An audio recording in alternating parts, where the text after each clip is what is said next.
Hello, I'm Kelly Sadler, the commentary editor at the Washington Times, and this is Politically Unstable. Today, we are talking with Stephanie Lundquist-Arora, who is a columnist. She frequents our pages as well as other prominent publications. And she's also the chapter leader of the Fairfax Independent Women's Network. We're going to talk Fairfax County Public Schools. I'm sure our readers and listeners will be interested. This is more of a local story, and we share a common bond in the fact that we both have children who attend school in the district and have been frustrated. Stephanie's most recent piece in the Washington Times is really a waste, fraud, and abuse, questioning the decision makers within the school system, opening up this Skyview school. I got an email notification asking if my boys would be interested in attending it. Stephanie, give us the background story of what this school is. Is it needed? Why was this, what was that, $150 million purchase made? Yeah, thanks a lot for having me today, Kelly. It's really egregious. And honestly, it's just one more example of the irresponsible and reckless leadership of Fairfax County Public Schools, which is one of the largest districts in the nation. Back in 2015, the district decided that it needed more space in like the long-term capital project because student enrollment, they thought, was going to increase. At that time, in 2015, when they were first talking about this, the district had about 185,000 students, somewhere around there. And over time, the number of students in the district has decreased precipitously for a number of reasons. And it's not because there are fewer school-age children in the county. It's just that more of them are going to private school now and homeschooling. So whereas in like 2019, only 8% of the eligible students weren't enrolled in FCPS. Now it's like 17% of the students are going to. And that's actually because of how, and we can get into this more, what's happened with the district in terms of the just academics completely going downhill. But anyways, so they were thinking back in 2015 that they needed another school. So fast forward now, 2025, the King Abdullah Academy went up for sale in the western part of the county for $150 million. And the school board jumped on it. They said, oh, this is a great deal. We need this. And what's really ironic about it is that school enrollment has gone down so much since the time that they said that they needed it. So it went down now to it's like 180,000 or something. And it's supposed to, it was 177,000. And it's supposed to go down even further. At the University of Virginia's Weldon Cooper Center predicted that it's supposed to decline again to like 165,000 by 2030. So basically, you're looking at 20,000 fewer students from the time that they said we need this new school. So anyways, they go ahead and they buy this school anyways. And it's just, it's such a waste of money. It's crazy. So then their plan was they were going to let students opt into the school. And they thought that there would be so much interest in it that that they would actually have to have a lottery system and all this kind of stuff. And the deadline for opting in was in January. And Kelly, as you know, because you got the email and I also got the email, what actually happened was they apparently couldn't get enough interest because they extended this offer. They're accepting 500 freshmen and 500 sophomores. They extended it to every single household in the district. So it's obvious to me that they're trying to sell it. Oh, be part of Skyview's inaugural class. They're trying to sell it to people. So they couldn't get enough interest after their $150 million mistake is basically what happened. It's unbelievable. We pay a lot of money as taxpayers, and I want that money to go into the schoolroom so that my children have a better education in math, in science, in the core curriculum that build the foundation of life. And that is not happening. I wrote a column just a few weeks ago talking about my boys' experience. As you know, or as our readers know, Virginia has redistrict. The vote was on April 21st. And the Friday before the vote in the classroom, in the civics classroom, and I've got twin boys, and they're 14 years old. They're in 8th grade. They're in two separate civics classes with two different teachers. And when I picked them up from school that day, they're like, "Hey, Mom, are you voting yes?" And of course, I was voting no because I'm a conservative in Fairfax County. However, I think it's unfair, the redistricting, the gerrymandering that's going on by the Democrats, giving them a 10-1 advantage, whereas it was a 6-5 split. And that kind of represents the state in terms of Democrats to Republicans. It was an egregious gerrymander. So, of course, I was voting no. But I was like, why are you telling me I have to vote yes? Oh, well, our civics teacher told us this. It's an indoctrination. I was like, well, do you know how the House of Representatives is how that's figured by the state representative? Do you know the three branches of government? This is what they should be learning in the classroom, not the political lens. But this was two different teachers in the same school system focusing on this. And the article went viral, but it's one example. There was another one earlier in the year that I was like, whatever. It was a walkout, an ICE walkout, because one of the civics teacher is very concerned she's going to get deported or disappeared. So she's putting that concern on the children and said, you should participate in this. It wasn't really voluntary. Parents didn't know about it.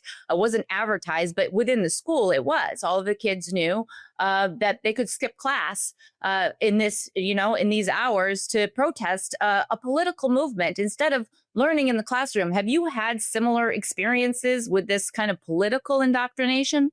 Oh, Kelly, I've had so many. And if you look down my publishing record, you'll see I've written about a lot of this. So your story really rung in my heart. It's painful. This has happened to us so many times. And I'll give you an example.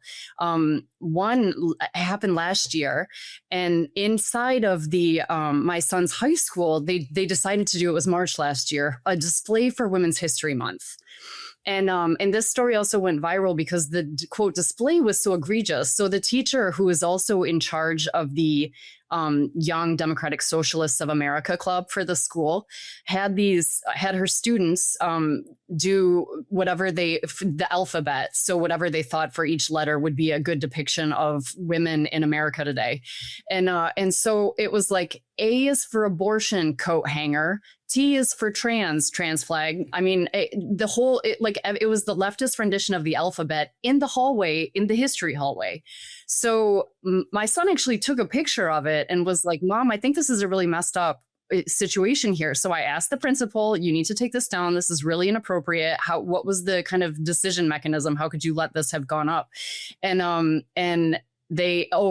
K is for Kamala Harris. I mean, it was obviously one-sided politically, and they didn't take it down. They left it up for quite some time. So they refused to take it down. And that's just one of so many examples. And while these types of things are going on, while the civics teachers are trying to brainwash your children and the hallways of the school are littered with leftist propaganda, the SAT score, the average SAT score in Fairfax County has gone down 35 points.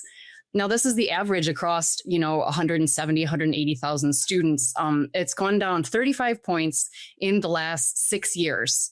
So it just goes to show you why. And by the way, about a quarter of the district's students are failing their SOLs.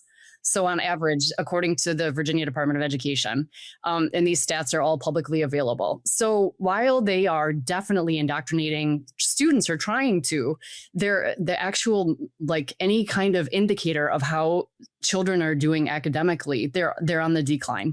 Mm-hmm. It's so pitiful. And and this is all the reasons why enrollment is dropping, as parents are recognizing this. I got a lot of backlash towards my article, get your kids out of public schools, get them into private schools. You got to homeschool. I've got to work. I have a full-time job. I got to support my kids monetarily. And B, I've got 3 boys, and they're all very close in age. I can't afford to take them out and put them into a private school. The average cost around this area is about $19,000. What's ironic is Fairfax County, I think they're treating per pupil. I think it's over $25,000 what they're spending per pupil. I really would just like that money back so I could have some school choice. I am moving schools within the district, but choice is something that every parent wants to have and needs to have, but depending on where you live, you may or may not have it. The other thing I wanted to talk to you about, why also enrollment is declining, is there was a recent movement. It was started by, was it Nick Minock? I believe he reported on it, the frustration of parents who have their kids in the school system and how infrequently they go to school 5 days a week. It feels like after they got off of Christmas break, there wasn't a week where they didn't have a day off, and it would surprise me. I'd be like, what are you talking about? This is not a federal holiday. This isn't. And it would be like on a Wednesday. So yes. It would be like just sometimes just in the middle of the week, no school today. Yep. Like, what for? Well, they've been increasing every single year the number of student holidays. Yes. I don't even know what that is. And teacher workshop days or teacher study days. And so we are the one county in America of the major school systems where our kids go to school less frequently, to have a less frequent 5-day work week, not work week, but school day week. And as you know, I've got boys. Consistency matters. Routines matter. And that translates into better success within the classroom. I'm getting emails from teachers like, your son didn't complete this work, and like da.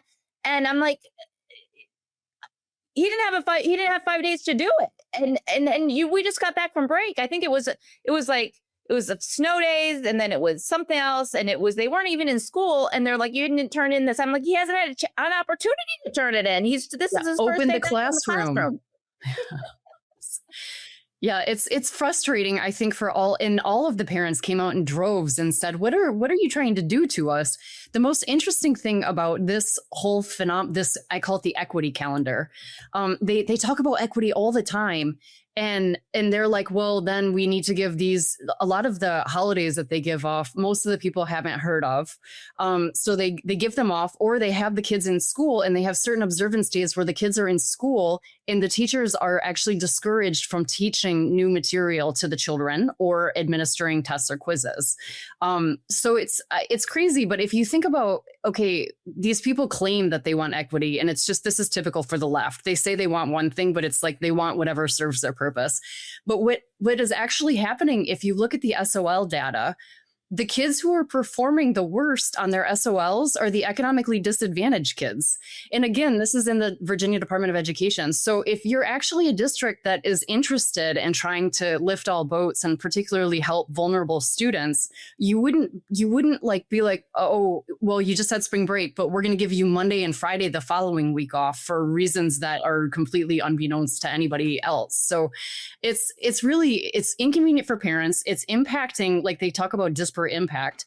It's impacting like the low income households the most. Can you imagine like struggling and then also trying to find like childcare all the time if you're cleaning houses and your husband's landscaping or whatever? Like just think about those families for childcare. So it's just they don't actually live their principles, and it's infuriating. So we've got this kind of disrupted schedule, and they claim it's for equity, and it's doing completely the opposite in the classroom. Yeah. No, I mean, there was not all school systems have all Muslim and Hindu days off, and the Christian and the Jewish holidays fall on like winter break or spring break. They're not identified as, Easter or Passover, right?